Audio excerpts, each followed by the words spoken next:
All right, welcome, ladies and gentlemen, to the 6th annual reading of A Christmas Carol, the 6th year in a row we've done this, and the 6th year in a row we have totally sold out the 2 shows. So thank you so much for supporting New York Public Radio.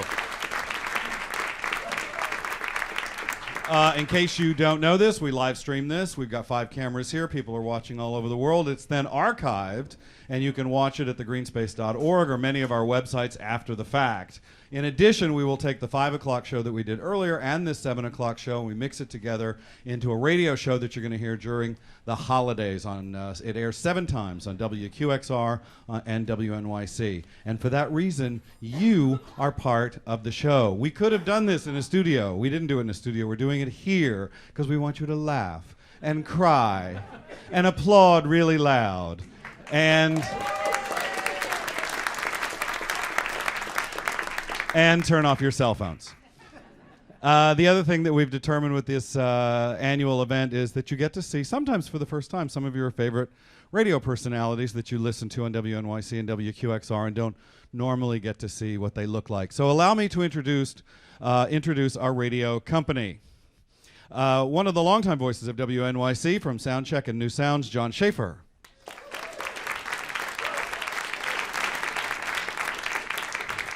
Host of Sideshow and producer of Studio 360, Sean Ramaswaram. I practice that a lot. The morning announcer on WQXR, the one and only Mr. Jeff Spurgeon.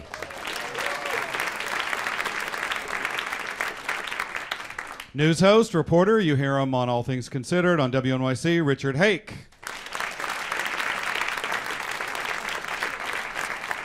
Evening announcer on WQXR, Terrence McKnight.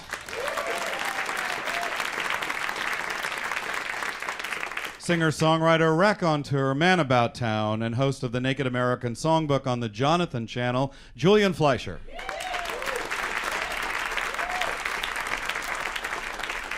Our brand new local host of All Things Considered, Jamie Floyd.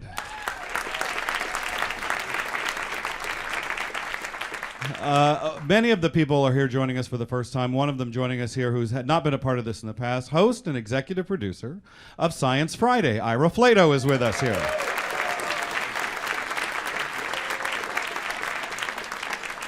One of our many reporters on WNYC, Jessica Gould. I probably shouldn't say this, but one of my favorite shows, host and managing editor of On the Media, Brooke Gladstone. Midday announcer on WQXR, Annie Bergen. And the second year in a row, 11-year-old 6th grader, please welcome Peyton Lusk. I won't list all of her movies. You all have your favorites, but Body Heat, Romancing the Stone, Pritzi's Honor, the voice of Jessica Rabbit. So many other movies, Martha on Broadway and Who's Afraid of Virginia Woolf, an active supporter of many causes, including being a member of New York Public Radio, our very special guest, Kathleen Turner.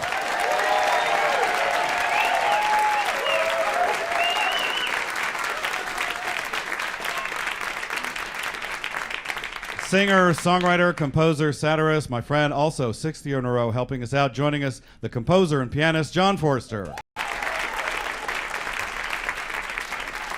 Back again, a regular with David Bowie and Philip Glass, electroacoustic viola player Martha Mook.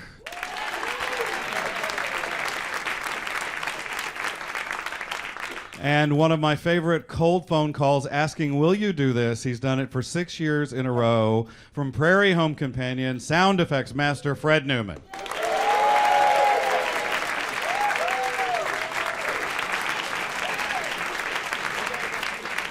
The production was directed by yours truly.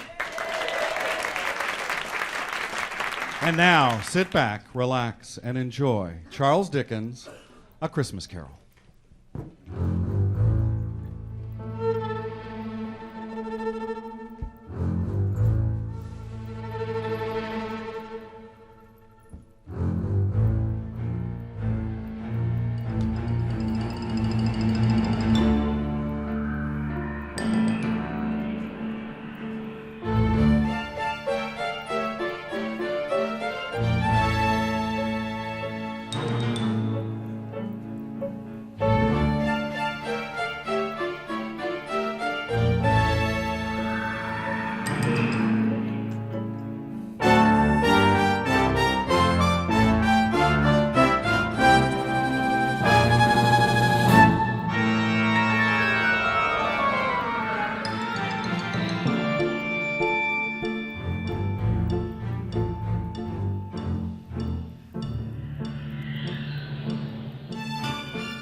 Marley was dead. There is no doubt whatever about that. The register of his burial was signed by the clergyman, the clerk, the undertaker, and the chief mourner. Scrooge signed it, and Scrooge's name was good for anything he chose to put his hand to. In short, Marley was as dead as a doornail. Scrooge and he were partners for I don't know how many years. Scrooge was his sole executor and sole mourner. Scrooge never painted out old Marley's name. There it stood above the warehouse store, Scrooge and Marley. Sometimes people new to the business called Scrooge Scrooge, and sometimes Marley, but he answered to both. Scrooge? Yes. Marley? Yes. It was all the same to him. Oh, but he was a tight-fisted old hand at the grindstone, Scrooge. A squeezing, wrenching, grasping, scraping, clutching, covetous old sinner. Hard and sharp as flint from which no steel had ever struck out generous fire, secret, self-contained, and solitary as an oyster.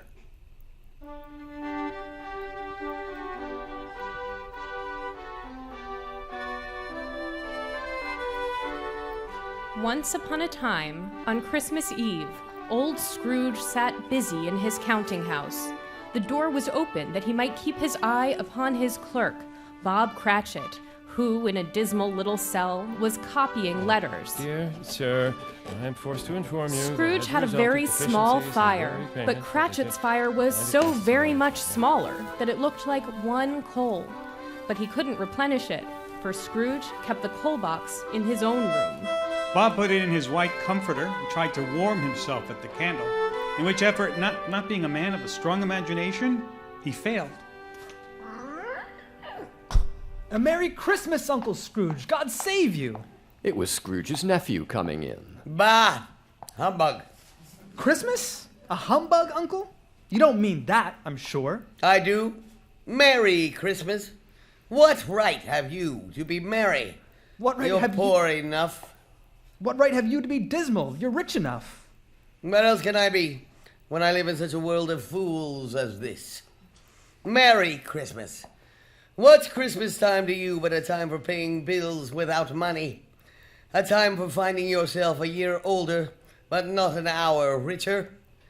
If I could work my will, every idiot who goes about with Merry Christmas on his lips should be boiled with his own pudding and buried with a stake of holly through his heart.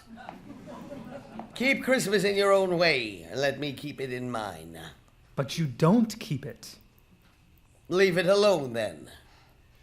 Much good may it do you. There are many things from which I have derived good, but by which I have not profited, Christmas among the rest. But I have always thought of Christmas as the only time I know of in the long calendar of the year when men and women open their shut-up hearts freely, and to think of other people as fellow passengers to the grave, and not another race of creatures bound on other journeys. And therefore, Uncle, though it has never put a scrap of gold or silver in my pocket, I believe that Christmas has done me good and will do me good, and I say God bless it. Hear, hear, sir. Hear, Let hear. me hear another sound from you, Bob Cratchit, and you'll keep your Christmas by losing your situation. You're quite a powerful speaker, sir. I wonder you don't go to Parliament. Don't be angry, Uncle Scrooge. Come. Dine with us tomorrow. Good afternoon. I'm sorry with all my heart to find you so resolute, but I've made the effort in homage to Christmas, and I'll keep my Christmas humor to the last. So, a Merry Christmas, Uncle. Good afternoon. And a Happy New Year. Good afternoon. His nephew left the room without an angry word. Cratchit, in letting Scrooge's nephew out, had let two other people in. They now stood in Scrooge's office. They had books and papers in their hands and bowed to him. One referred to his list. Scrooge and Marley's, I believe. Have I the pleasure of addressing Mr. Scrooge or Mr. Marley? Mr. Marley has been dead these 7 years. He died 7 years ago, this very night. Oh, well, then you're Mr. Scrooge? Apparently. What is your business? Well, at this festive season of the year, Mr. Scrooge, it is more than usually desirable that we make some provision for the poor and destitute who suffer greatly at the present time. Are there no prisons? There are plenty of prisons. And the union workhouses, are they still in operation? They are. Oh, I was afraid, from what you said, that something had occurred to stop them in their useful course. But under the impression that they scarcely furnish Christmas cheer of mind or body to the multitude, a few of us are raising a fund to buy the poor some meat and drink and means of warmth. What shall we put you down for? Nothing. Ah, you wish to be anonymous. I wish to be left alone. I don't make merry myself at Christmas, and I can't afford to make idle people merry. I help to support the establishments I have mentioned. They cost enough, and those who are badly off must go there. To the prison or the workhouse? Many can't go there. And many would rather die. If they would rather die, they had better do it and decrease this surplus population. I see. Good day, Mr. Scrooge. And a very Merry Christmas. Humbug! Humbug! At length, the hour of shutting up the counting house arrived. With an ill will, Scrooge dismounted from his stool and tacitly admitted the fact to Bob Cratchit, who instantly snuffed out his candle and put on his hat. You'll want all day tomorrow, I suppose, Mr. Cratchit. If quite convenient, sir. It is not convenient, and it's not fair. If I was to stop half a crown for it, you'd think yourself ill-used. And yet you don't think me ill-used when I pay a day's wages for no work. It's only once a year, sir. A poor excuse for picking a man's pocket every 25th of December. I suppose you must have the whole day. Only be here earlier the next morning. Oh, I will, sir. Thank you very much, sir. And a very Merry Christmas to you, too, sir. Humbug. Scrooge took his melancholy dinner in his usual melancholy tavern and went home. He lived in chambers which had once belonged to Marley, his deceased partner. Nobody lived in the building but him, and the yard was so dark that even Scrooge, who knew its every stone, was fain to grope with his hands. Now, there was nothing at all particular about the knocker on the door, except that it was very large. Yet, let it also be borne in mind that Scrooge had not bestowed one thought on Jacob Marley since his mention of his 7 years dead partner that afternoon. And then, let any man explain it to me if he can, how it happened that Scrooge, having his key in the lock of the door, saw in the knocker, without its undergoing any intermediate process of change, not a knocker, but Marley's face! Marley's face. It was not in impenetrable shadow, but had a dismal light about it, like a bad lobster in a dark cellar. It looked as Marley used to look, with ghostly spectacles turned up on its ghostly forehead. The hair was curiously stirred, as if by breath or hot air. And though the eyes were wide open, they were perfectly motionless. That and its livid color made it horrible. But its horror seemed to be in spite of the face and beyond its control, rather than a part of its own expression. Marley's face. As Scrooge looked fixedly at this phenomenon, it became a knocker again. To say that Scrooge was not deeply startled would be untrue. But he put his hand upon the key he had relinquished, turned it sturdily, walked in, and lighted his candle. He walked across the hall and up the stairs, not caring a button for its being very dark. Darkness is cheap, and so Scrooge liked it. But before he shut his heavy door, he walked through his rooms to see that everything was right. He had just enough recollection of the face to desire to do that. Nobody in the sitting room. Nobody in the bedroom. Nobody in the lumber room. A small fire in the grate, spoon and basin ready, and the little saucepan of gruel upon the hob. Nobody under the table. Nobody under the sofa. Nobody under the bed. Nobody in the closet. And nobody in his dressing gown, which was hanging up in a suspicious attitude against the wall. He closed the door, and locked himself in. He double-locked himself in, which was not his custom. Thus secured against surprise, he took off his cravat, put on his dressing gown and slippers and his nightcap, and sat down before the fire to eat his gruel. Yum, yum, yum. As he threw his head back in the chair, his glance happened to rest upon a bell, a disused bell that hung in the room. It was with great astonishment and with a strange, inexplicable dread that as he looked, he saw this bell begin to swing. It swung so softly in the outset that it scarcely made a sound. But soon it rang out loudly, and then so did every bell in the house. This might have lasted half a minute, but it seemed an hour. Then the bells ceased as they had begun, together. They were succeeded by a clanking noise deep down below, as if some person were dragging a heavy chain over the casks in a wine merchant's cellar. Scrooge then remembered. Ghosts in haunted houses are described as dragging chains. Ghosts in haunted houses. He heard the cellar door fly open with a booming sound. And then he heard the noise again, but much louder on the floors below. Then coming up the stairs, then coming straight towards his door. Humbug! It's humbug! I won't believe in humbug! His color changed, though, when the specter came through the heavy door and passed into the room before his eyes. Marley's ghost! The same face, the very same. Marley in his pigtail, waistcoat, tights, and boots. The chain he drew was clasped about his middle. It was long, and it was made of, or Scrooge observed it closely, Cash box, keys, padlocks, ledgers, deeds, heavy purses wrought in steel.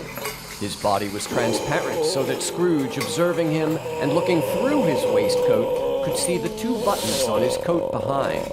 Scrooge had often heard it said that Marley had no bowels, but he had never believed it until now. He was caustic and cold as ever when he addressed his visitor. Hello. What do you want with me? Much. Who are you? Ask me who I was. Who were you then?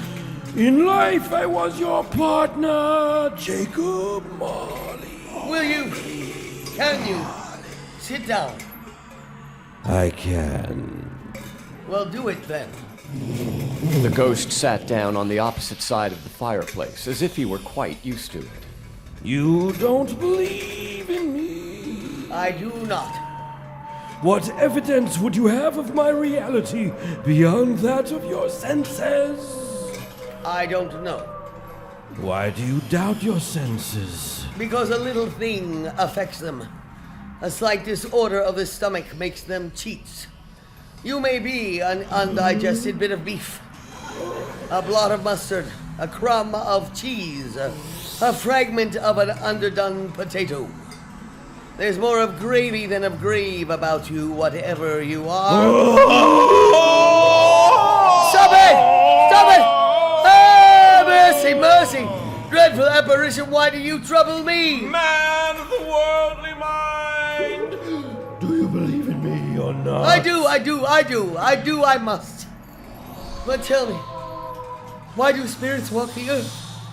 Why do you come to me?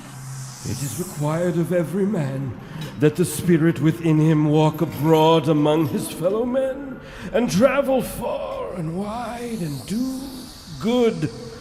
And if that spirit does not go forth in life, it is condemned to do so after death.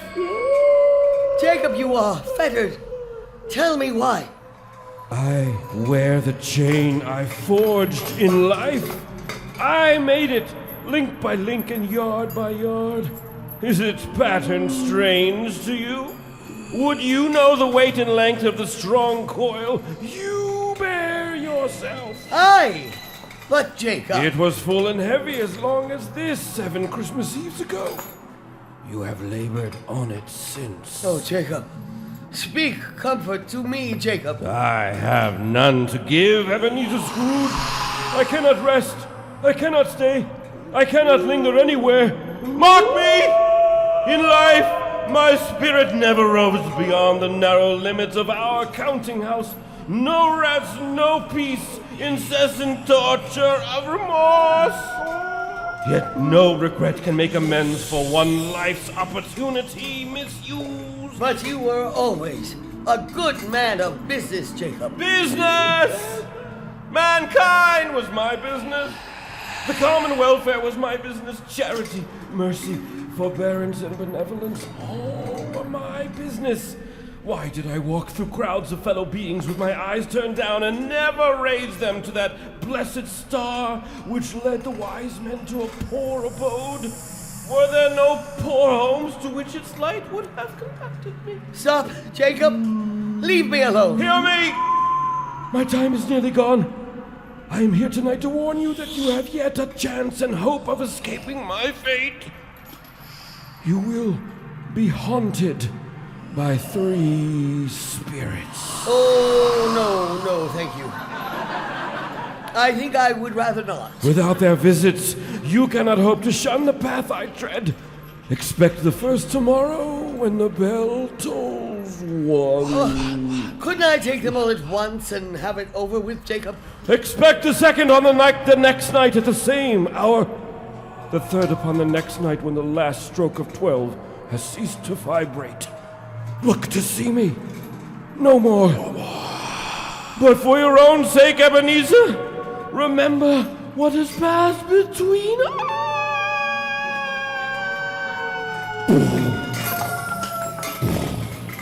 The apparition walked backward from him, and at every step it took, the window raised itself a little, so that when the specter reached it, the window was wide open, and the ghost floated out upon the bleak, dark night. Scrooge followed to the window, desperate in his curiosity. He looked out. The air was filled with phantoms, wandering hither and thither in the restless haste, and moaning as they went, and every one of them wore chains like Marley's ghost. The misery with them all was clearly that they sought to interfere for good in human matters, and had lost the power forever. Whether these creatures faded into mist or mist enshrouded them, he could not tell, but they and their spirit voices faded together, and the night became as it had been when he walked home.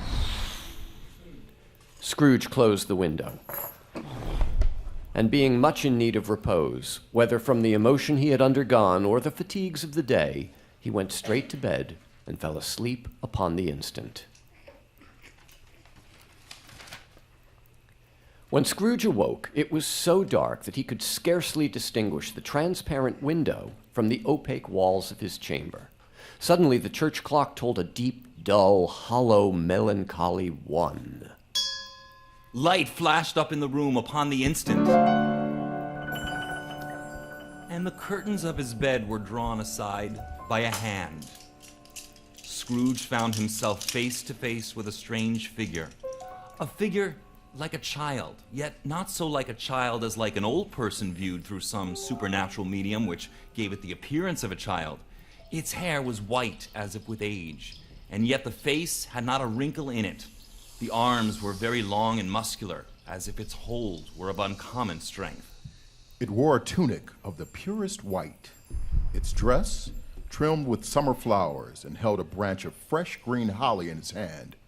From the crown of its head, there sprung a bright, clear jet of light, by which all this was visible.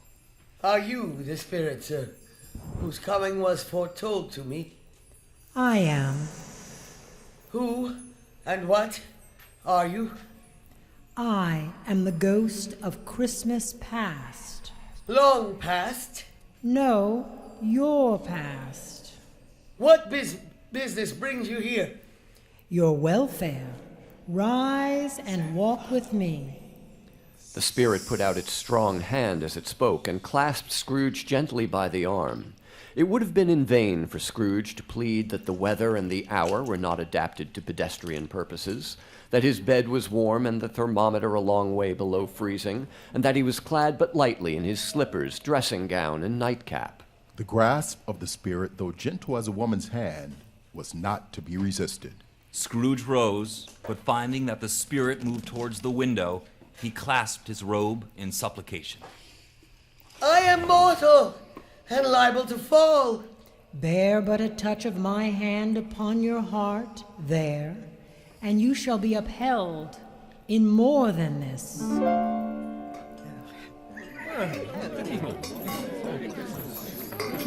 As the words were spoken, they passed through the wall and stood in the busy thoroughfares of a city where shadowy passengers and shadowy carts and coaches battled for the way amid strife and tumult.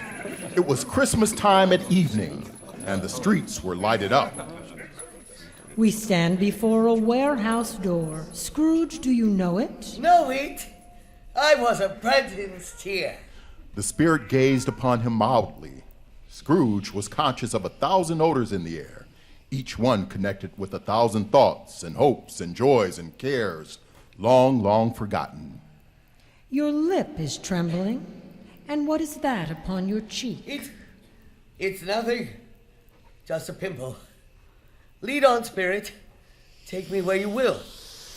They went in. At the sight of an old gentleman in a Welsh wig sitting behind such a high desk. It's old Fezziwig. Bless his heart. It's old Fezziwig alive again. Old Fezziwig laid down his pen and looked up at the clock, which pointed to the hour of 7. He rubbed his hands, adjusted his capacious waistcoat, and called out in a comfortable, jovial voice. Ho there, Ebenezer! Dick! Scrooge's former self, a young man, came in briskly, accompanied by his fellow apprentice. Dick Wilkins, to be sure. Oh, bless me, yes. There he is. He was very much my friend, was Dick. Hello, Dick. Hello. These are but shadows of things that have been. They have no consciousness of us. Oh, my boys, no more work tonight. Christmas Eve, Dick. Christmas, Ebenezer. Let's have the shutters up before a man can say Jack Robinson. Clear away, my lads, and let's have lots of room for dancing. It was done in a minute. The floor was swept and watered, the lamps were trimmed, fuel was heaped upon the fire, and the warehouse was as snug, as warm and dry, and as bright a ballroom as you would desire to see upon a winter's night. In came a fiddler with a music book. In came Mrs. Fezziwig, one vast, substantial smile. In came all the young men and women employed in the business.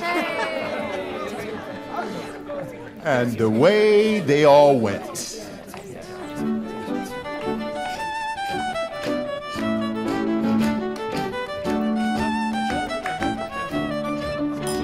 "20 dancing couples at once, half of them round and back again, the other half down the middle and up again." And old Fezziwig clapped his hands. Well done. The fiddler plunged his hot face into a pot of porter, especially provided for that purpose. There were more dances, and there was cake, and there was great cold roast, and there were mince pies and plenty of beer. But the great effect of the evening came when the fiddler struck up Sir Roger de Coverley. Then old Fezziwig stood out to dance with Mrs. Fezziwig. There were 24 pair of partners, but if there had been twice as many, the Fezziwigs still would have been a match for them. When the clock struck 11, this domestic ball ended.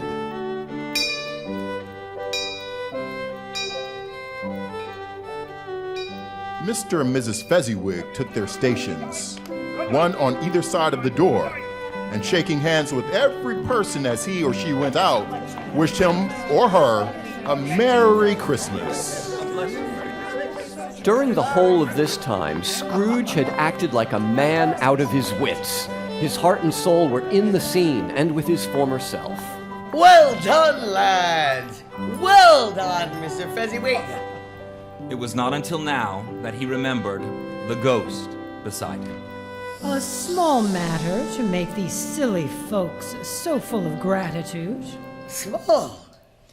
Fezziwig has spent but a few pounds of your mortal money. Is that so much that he deserves this praise? Oh, it isn't that. It isn't that, Spirit. He has the power to render us happy or unhappy, to make our services light or burdensome. a pleasure or a toil. His power lies in words and looks, in things so slight and insignificant, it is impossible to count them up. But the happiness he gives is quite as great as if it costs a fortune. What is the matter? Nothing. Something, I think. I should like to be able just now to say a word or two to my clerk, Bob Cratchit. That's all. My time grows short. Come with me. And again, Scrooge saw himself, a man in the prime of life. His face had not the harsh and rigid lines of later years, but it had begun to wear the signs of care and avarice. There was an eager, greedy, restless motion in the eye. He was sitting by the side of a fair young girl in whose eyes there were tears.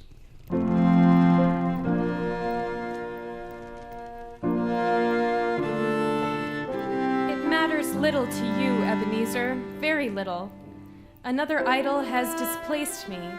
If it can cheer and comfort you in time to come, as I would have tried to do as your wife, I have no just cause to grieve. Why?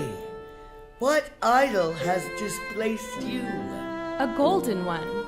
I have seen your nobler aspirations fall off one by one, until the master passion, profit, engrosses you. I have grown much wiser, but what then?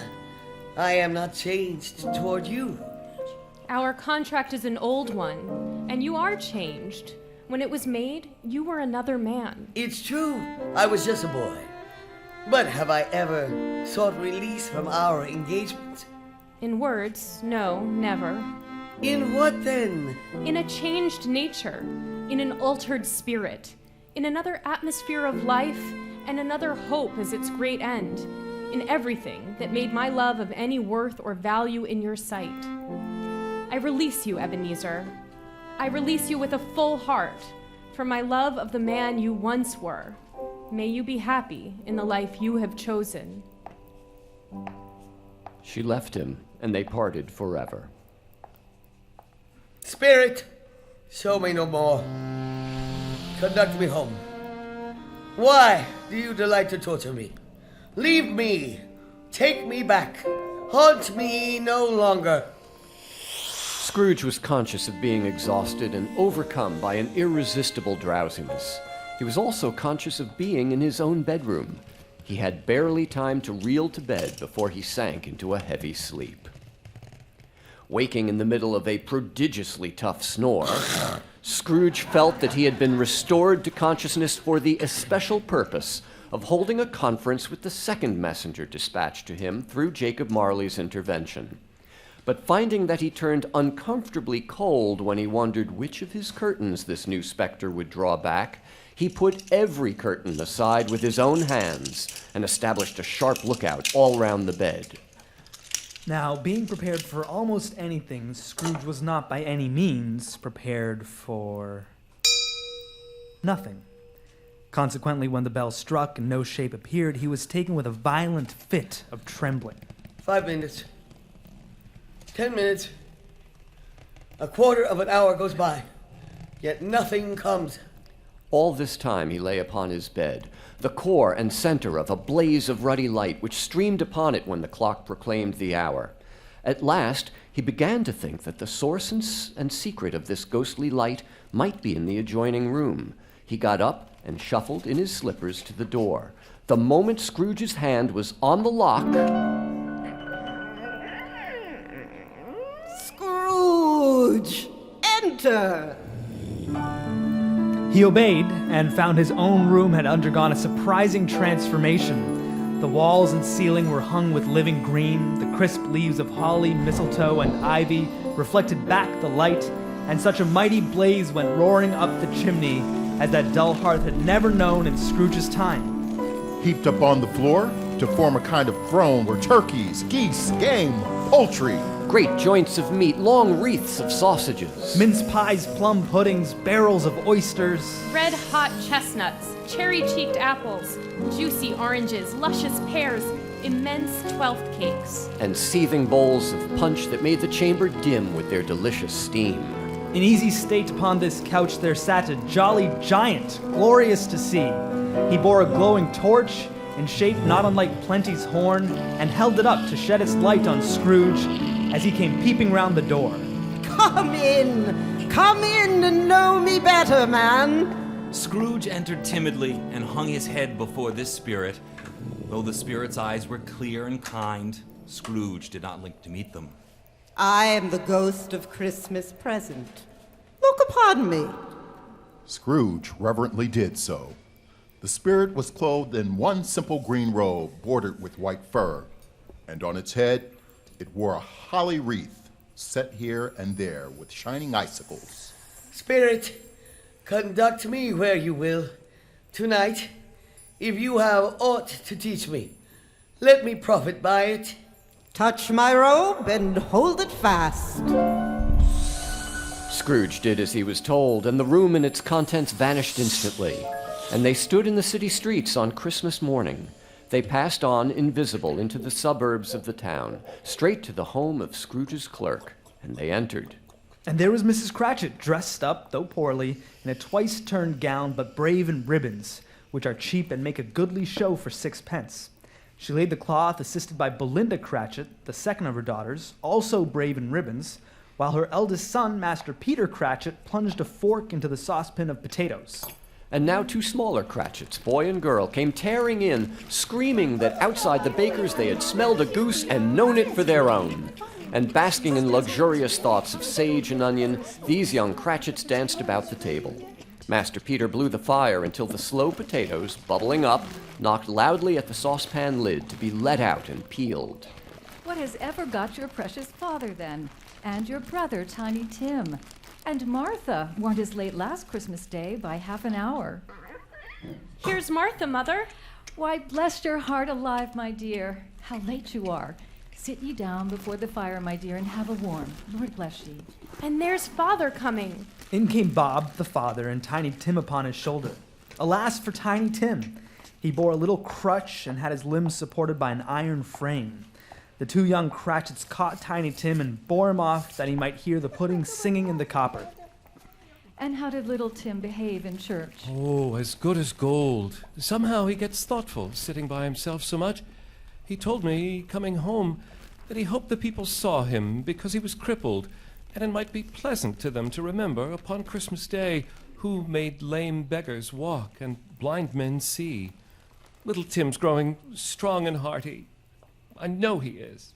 Back came Tiny Tim before another word was spoken, escorted by his brother and sister to his stool before the fire.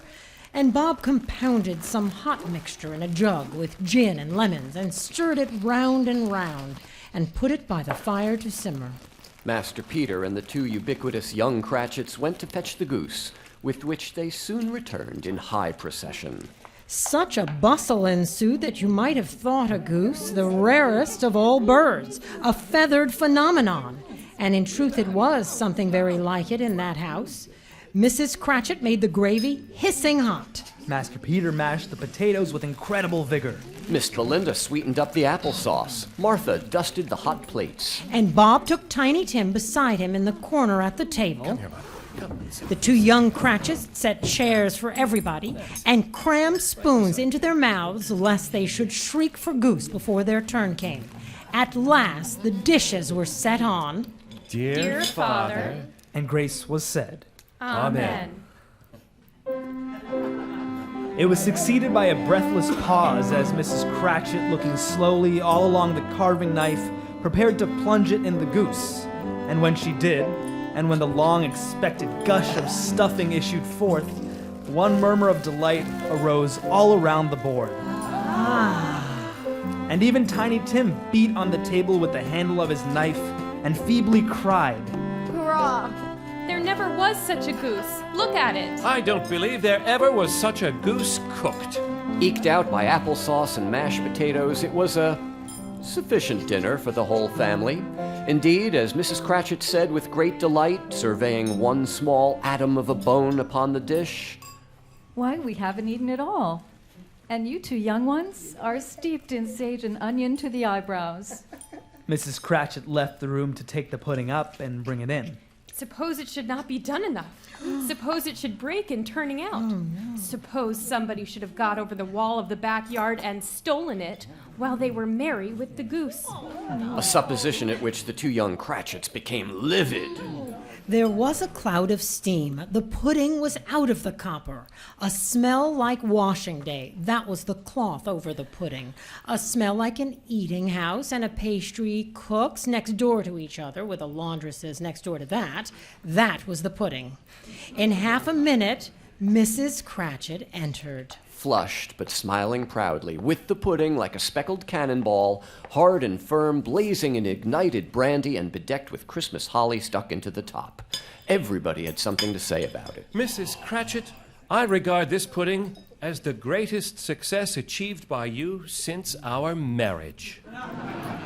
But nobody said or thought that it was at all a small pudding for such a large family.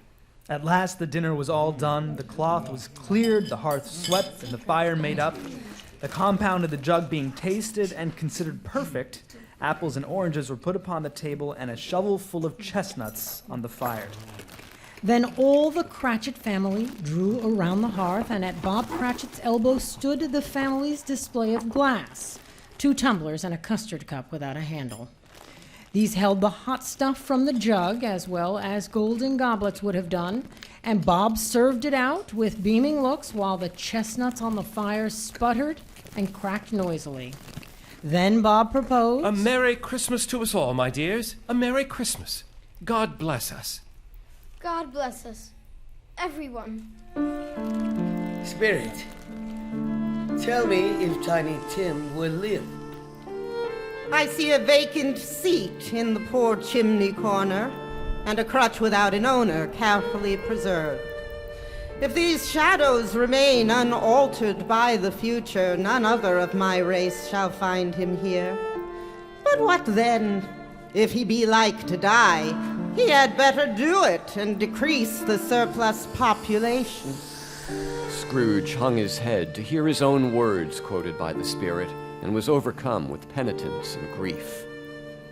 Man, if man you be in heart, forbear those wicked words until you have discovered what the surplus is and where it is.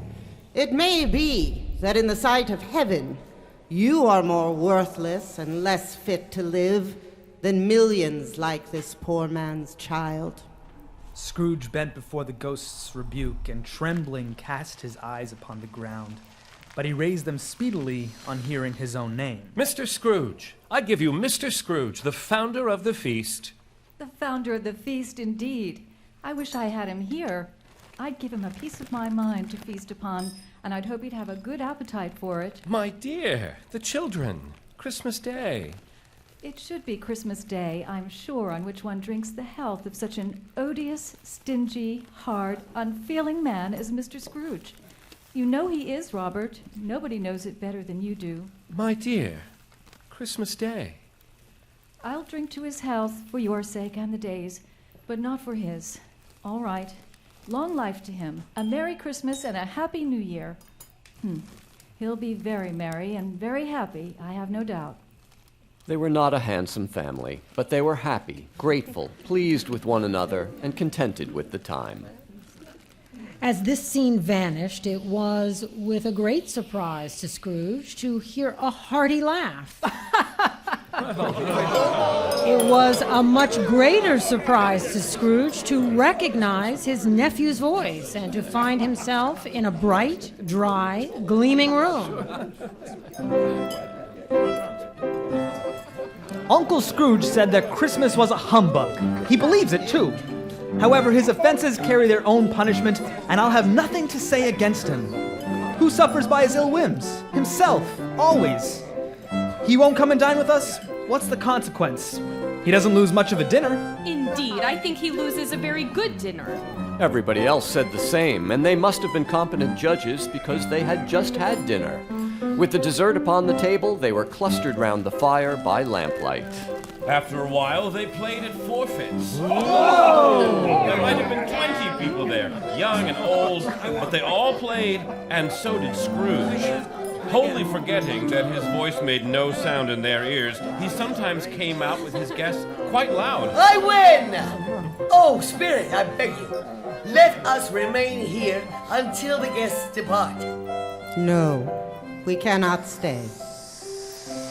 The whole scene passed off in a breath, and Scrooge and the Spirit were again upon their travels. Much they saw, and far they went, and many homes they visited, but always with a happy end. The Spirit stood beside sick beds, and they were cheerful. On foreign lands, and they were close at home. By struggling men, and they were patient in their greater hope.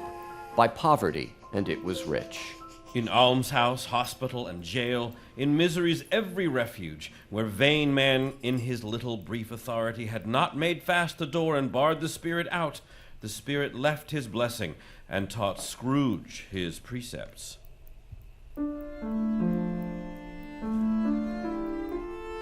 But while Scrooge remained unaltered in his outward form, the ghost of Christmas Present grew clearly older. Tell me this, are spirits' lives so short? My life upon this globe is very brief. It ends tonight at midnight. The time is drawing near.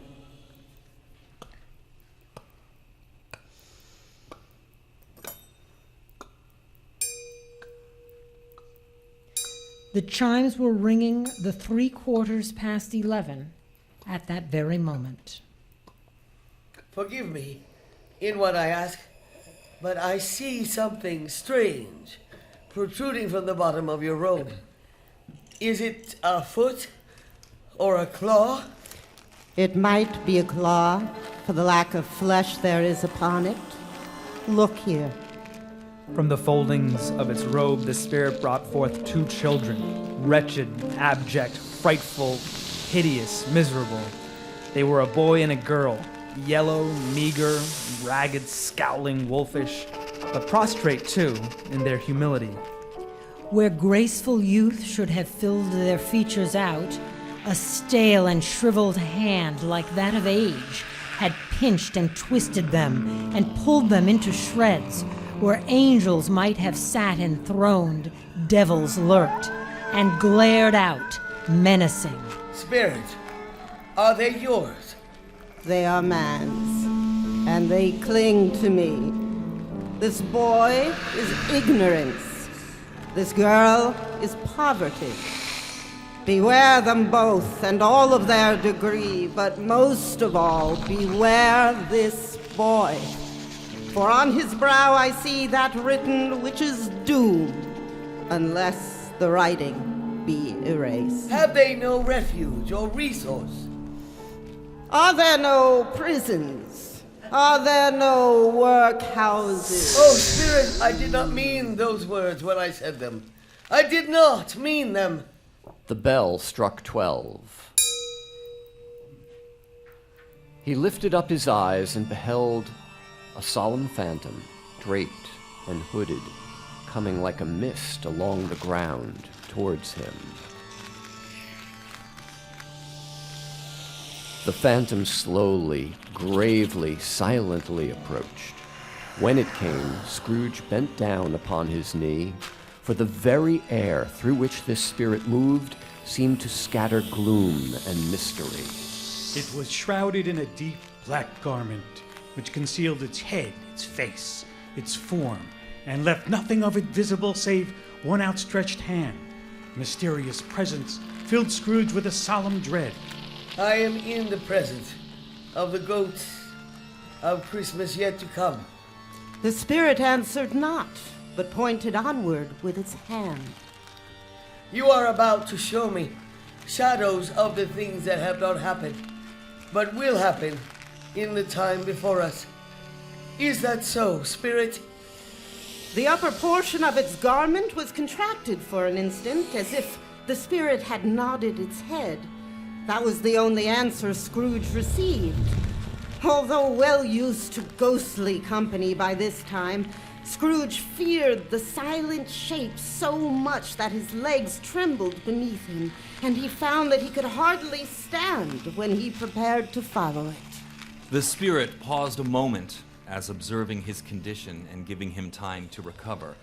But Scrooge was all the worse for this, to know that behind the dusky shroud there were ghostly eyes intently fixed upon him, while he could see nothing but a spectral hand and one great heap of black.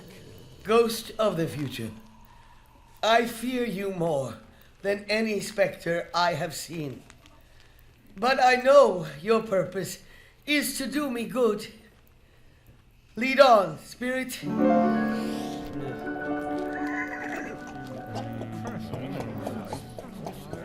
They scarcely seemed to enter the city. The city rather seemed to spring up about them, but there they were in the heart of it, on the exchange amongst the merchants. The spirit stopped beside one little knot of businessmen. Observing that the spirit's hand was pointed to them, Scrooge advanced to listen to their talk. No, I don't know much about it either way. I only know he's dead. Oh, when did he die? Last night, I believe. I thought he'd never die. What was the matter with him? God knows. Well, what has he done with his money? I haven't heard. All to his company, perhaps. He hasn't left it to me, that's all I know. Scrooge recoiled in terror, for the scene had changed. Merciful heavens! What is this? Now he almost touched a bare, uncurtained bed on which, beneath a ragged sheet, there lay, plundered and bereft, unwatched, unwept, uncared for, the body of a man. The cover of the body was so carefully, so carelessly adjusted that the slightest raising of it would have disclosed the face. Scrooge glanced towards the phantom. Its steady hand was pointed to the head. I understand you, spirit, and I would look if I could. But I have not the power. I have not the strength. Spirit, hear me. Let me see some tenderness connected with the death. Or this dark chamber, this horror spirit, will be forever present to me. Take me to a gentler place. The ghost conducted him to Bob Cratchit's house, the dwelling he had visited before. They found the mother and the children seated round the fire, quiet, very quiet. The noisy little Cratchits were as still as statues in one corner and sat looking up at the eldest, Peter, who had a book before him. The mother and her daughters were engaged in sewing, but they too were very quiet. The mother laid her sewing upon the table and put her hand up to her face. This color hurts my eyes. The color drew her tears? Oh no. Poor Tiny Tim. My eyes are better now. It makes them weak by candlelight, and I wouldn't for the world show weak eyes to your father. Bob came in. He was cheerful with them and spoke pleasantly to all the family. He looked at the work upon the table and praised the industry and speed of Mrs. Cratchit and the girls. They would be done long before Sunday. Sunday? You went today then, Robert? Yes, my dear. I wish you could have gone. It would have done you good to see how green a place it is. But we'll see it often. I promised him that I would walk there on... Oh, my little child. My little child. He broke down all at once. He couldn't help it. Spectre, something informs me that our parting moment is at hand. I know it, but I know not how. Tell me what man that was whom we saw lying dead. The ghost of Christmas yet to come conveyed Scrooge to a dismal, wretched, ruinous churchyard. The spirit stood among the graves and pointed down to a gravestone. Before I draw nearer to that stone to which you point, answer me one question. Are these the shadows of the things that must be, or are they only shadows of things that may be? Still, the ghost pointed downward to the grave by which it stood. Scrooge crept towards it, trembling as he went, and read upon the stone of the neglected grave the name Ebenezer Scrooge. Am I that man who lay upon that bed? The specter pointed from the grave to him and back again. No, spirit, hear me. Hear me.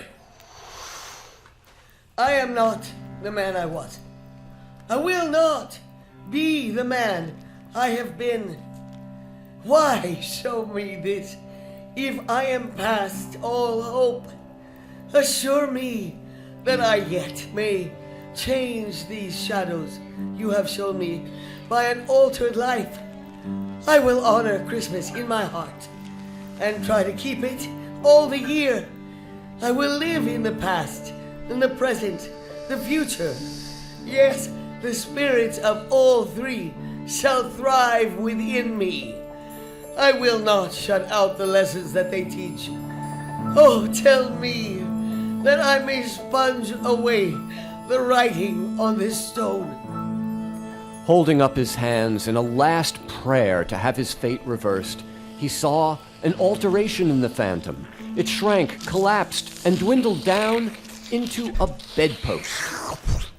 Yes, and the bedpost was his own. The bed was his own. The room was his own. Best of all, the time before him was his own, to make amends in. Oh, Jacob Marley, heaven and the Christmas time be praised. For this I say, on my knees, oh, Jacob, oh, on my knees.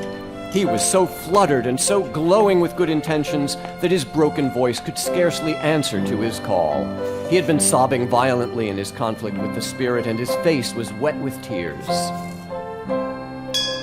The churches were ringing out the lustiest peals he had ever heard. Running to the window, he opened it and put out his head. Hey, young fellow! Hey, you there! What's today? Sir, you're calling to me? What's today, my fine fellow? Oh, today? Why, it's Christmas Day. It's Christmas Day! I haven't missed it! Do you know the poulterer in the next street at the corner? I should hope I do. An intelligent boy. A remarkable boy. Do you know whether they've sold the prize turkey that was hanging up there? The prize turkey? I think it's hanging there now. Is it? Well, go and buy it, my lad. Go and buy it. Tell them to bring it here, that I may give them the direction where to take it. Come back with the man. I'll give you a shilling. Come back with him in less than 5 minutes. I'll give you half a crown. I'll be back in 2 minutes. I'll send it to Bob Cratchit's. He shan't know who sent it. It's twice the size of Tiny Tim. The chuckle with which he said this, and the chuckle with which he paid for the turkey, and the chuckle with which he paid for the calf, and the chuckle with which he recompensed the boy, were only to be exceeded by the chuckle with which he sat down breathless in his chair again and chuckled until he cried. He dressed himself in all his best and at last got out into the streets. And he looked so irresistibly pleasant that 3 or 4 good-humored fellows said, "Good morning, sir." And a Merry Christmas to you. And Scrooge said often afterwards that of all the blithe sounds he had ever heard, those were the blithest in his ears. And in the afternoon, he turned his steps towards his nephew's house. He passed the door a dozen times before he had the courage to go up and knock.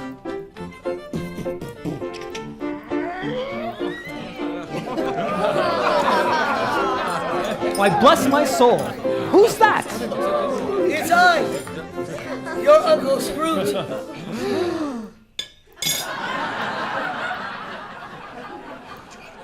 And I have come to dinner. Will you let me in, Fred? Let him in.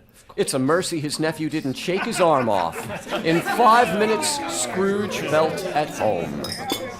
Wonderful party, wonderful games, wonderful unanimity, wonderful happiness, wonderful Christmas Day. But he was early at the office next morning. If he could only be there and catch Bob Cratchit coming in late. That was the thing Scrooge had set his heart upon. And he did it. The clock struck 9, no Bob. A quarter past, no Bob. He was full 18 minutes and a half behind his usual time. Scrooge sat with his door wide open that he might see him come in. Bob's hat was off before he opened the door. He was on his stool in a jiffy, driving away with his pen as if he were trying to overtake 9 o'clock. Mr. Cratchit, what do you mean by coming here at this time of day? I am very sorry, sir. Yes, I am behind my usual time. It's only once a year, sir. It shall not be repeated. I was making rather merry yesterday. Now, I'll tell you what, my friend. Oh. I am not going to stand this sort of thing any longer. Yes, and therefore, Mr. Cratchit, therefore... Oh, please, sir, please. I am about to raise your salary. Bob trembled and had a momentary idea of knocking Scrooge down and calling to the people in the court for help and a straitjacket. A Merry Christmas, Bob.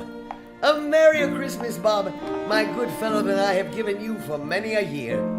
I'll raise your salary, yes, and endeavor to assist your family.